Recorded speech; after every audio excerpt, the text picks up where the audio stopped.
Qu'est-ce que les Spice Girls, les sénateurs d'Ottawa et la bourse Nasdaq ont en commun? Leurs écrans vidéo géants sont fabriqués ici, à Montréal. Ces panneaux d'affichage numérique nous permettent de suivre la performance de nos artistes ou de notre équipe préférée tout au long de leur spectacle. En gros plan et sous tous les angles, s'il vous plaît. Plus besoin de vos jumelles. Les panneaux d'affichage numérique sont parfois utilisés comme de gigantesques écrans de télévision ou pour afficher des messages écrits. Ils possèdent des tailles diverses, allant de quelques mètres à plusieurs centaines de mètres carrés. La conception débute par les plans. Dessinés par des ingénieurs et des architectes, la centaine de plans requis est réalisée, entre autres, par ordinateur et nécessite entre 2 jours et 1 mois de travail. Des millions de minuscules lumières, des diodes électrolumineux, aussi appelés éléments, composent la surface de l'écran. Ces éléments sont fabriqués de semi-conducteurs de germanium, de nitrate de gallium et de silicone, recouverts de plastique. Les éléments doivent être mis en place afin de former une matrice.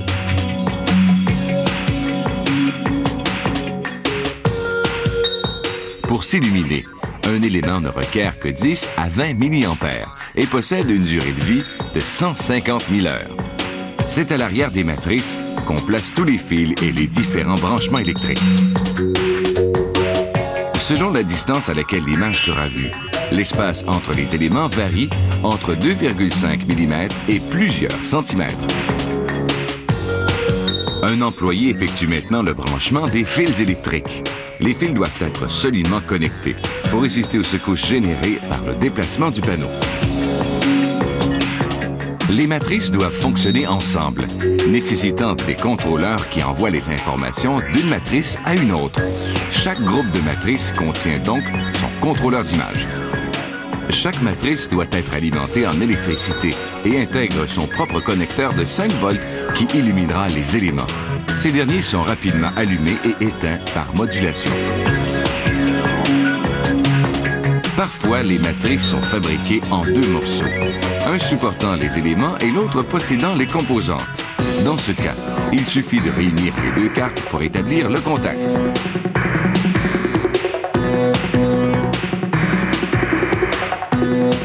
Maintenant, on branche le câble des informations qui allumera et éteindra les éléments. Chaque matrice contient 2 connecteurs, un qui l'alimente en courant électrique et l'autre qui véhicule l'information d'affichage. Ici, on vérifie le fonctionnement de chaque matrice. Ensuite, on peut commencer à réunir les matrices ensemble pour fabriquer le panneau. On voit ici toutes les couleurs assemblées, comme sur l'écran d'un téléviseur. Les panneaux sont parfois installés dehors et sont donc vulnérables aux intempéries. C'est pour cette raison qu'on place cette bande de caoutchouc qui assurera l'étanchéité du module. Les matrices sont maintenant assemblées ensemble. Puis, 10 matrices seront réunies pour composer un module.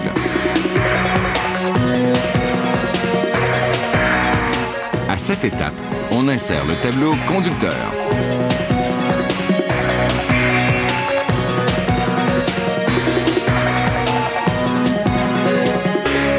Les fils de branchement sont connectés.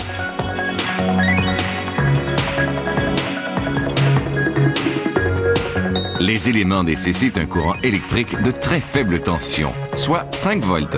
Chaque module est donc doté de son propre convertisseur, maintenant la tension électrique constante.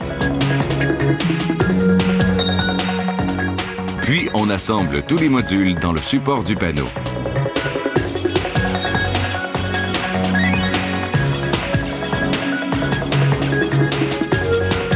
Ce gigantesque panneau est composé de 35 modules de 12 matrices.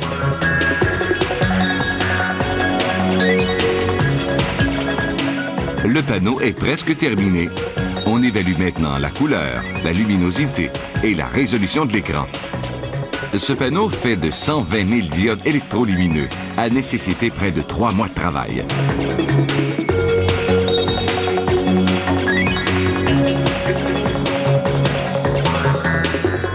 Chaque année, cette entreprise fabrique des centaines d'afficheurs numériques, nécessitant l'utilisation d'environ 100 millions de petits éléments lumineux.